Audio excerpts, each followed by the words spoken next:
ലബനനിലെ pager സ്ഫോടനത്തിൽ അന്വേഷണം മലയാളിയുടെ കമ്പനിയിലേക്ക്. നോർവേ പൗരത്വമുള്ള മലയാളി റിൻസൺ ജോണിന്റെ കമ്പനിയെക്കുറിച്ചാണ് അന്താരാഷ്ട്ര തലത്തിൽ അന്വേഷണം നടക്കുന്നത്. പേജറുകൾ വാങ്ങാനുള്ള സാമ്പത്തിക ഇടപാടിൽ ഇയാളുടെ കമ്പനി ഉൾപ്പെട്ടിട്ടുണ്ടെന്ന് സംശയിക്കുന്നതായാണ് അന്താരാഷ്ട്ര മാധ്യമങ്ങൾ റിപ്പോർട്ട് ചെയ്യുന്നത്.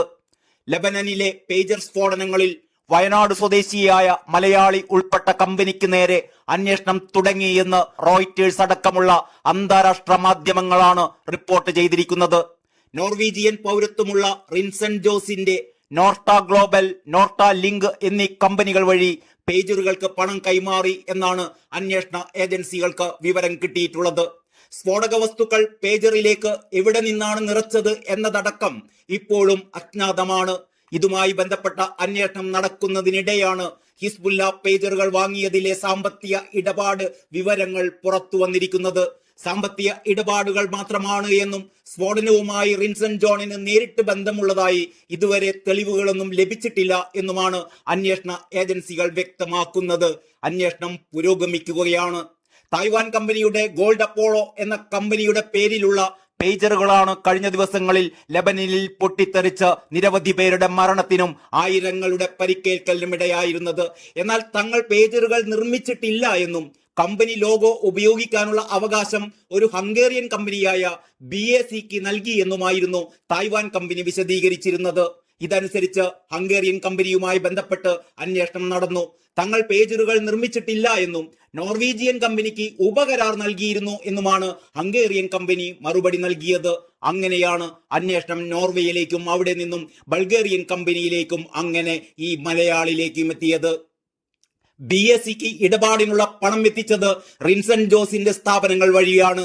നോർവേയിലെ ഓസ്ലോയിൽ താമസിക്കുന്ന റിൻസന്റെ കമ്പനികൾ ബൾഗേറിയയിലാണ് രജിസ്റ്റർ ചെയ്തിരിക്കുന്നത്. നോർവേയിലെ DN മീഡിയ എന്ന മറ്റൊരു കമ്പനിയിൽ റിൻസൺ ജോലി ചെയ്തു വരുന്നുമുണ്ട്. പണം കൈമാറാനുള്ള നിഴൽ കമ്പനിയായി റിൻസന്റെ സ്ഥാപനം പ്രവർത്തിച്ചു എന്നാണ് ഇപ്പോഴത്തെ അനുമാനം. ഏതാണ്ട് 15 കോടി രൂപയാണ് റിൻസൺ വഴി ഹംഗേറിയൻ കമ്പനിക്ക് കൈമാറിയതത്രേ.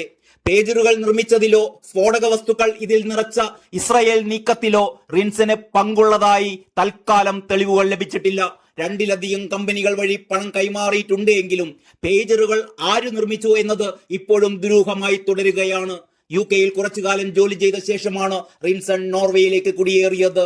നോർവേയും ബൾഗേറിയയും റിൻസന്റെ കമ്പനിക്കെതിരെ അന്വേഷണം തുടങ്ങിയിട്ടുണ്ട്. റിൻസൺ ജോണിന്റെ കമ്പനിയെക്കുറിച്ച് വിശദമായ അന്വേഷണം തുടങ്ങിയതായി ബൾഗേറിയൻ അധികൃതർ അറിയിച്ചതായി അന്താരാഷ്ട്ര മാധ്യമങ്ങൾ റിപ്പോർട്ട് ചെയ്യുന്നു. ആരോപണത്തെക്കുറിച്ച് റിൻസൺ ഇതുവരെ പ്രതികരിച്ചിട്ടില്ല. ചൊവ്വാഴ്ചയായിരുന്നു ലബനനിൽ ഹിസ്ബുല്ലയെ ഞെട്ടിച്ച ആദ്യ സ്ഫോടന പരമ്പര. വയർലെസ് കമ്മ്യൂണിക്കേഷൻ ഡിവൈസായ ആയിരക്കണക്കിന് പേജർ ഉപകരണങ്ങൾ ഒരേ സമയം പൊട്ടിത്തെറിക്കുകയായിരുന്നു. തലസ്ഥാനമായ ബെയ്റൂട്ടിലടക്കമുണ്ടായ സ്ഫോടന പരമ്പരകളിൽ 15ഓളം പേർ കൊല്ലപ്പെട്ടപ്പോൾ 3000ഓളം പേർക്കാണ് പരിക്കേറ്റത്. ഈ പൊട്ടിത്തെറിയിൽ കൊല്ലപ്പെട്ട ഹിസ്ബുല്ല അംഗങ്ങളുടെ ശവസംസ്കാര ചടങ്ങുകൾക്കിടെയാണ് ബുധനാഴ്ച വാക്കി ടോക്കി എന്ന മറ്റൊരു വയർലെസ് കമ്മ്യൂണിക്കേഷൻ ഉപകരണം പൊട്ടിത്തെറിക്കുന്ന രണ്ടാം സ്ഫോടന പരമ്പരയുണ്ടായത്. വാക്കി ടോക്കി സ്ഫോടനങ്ങളിൽ 30ലേറെ മരണങ്ങളാണ് റിപ്പോർട്ട് ചെയ്തിരിക്കുന്നത്. 450ലേറെ പേർക്ക് ഗുരുതരമായി പരിക്കേൽക്കുകയും ചെയ്തു എന്നാണ് റിപ്പോർട്ടുകൾ.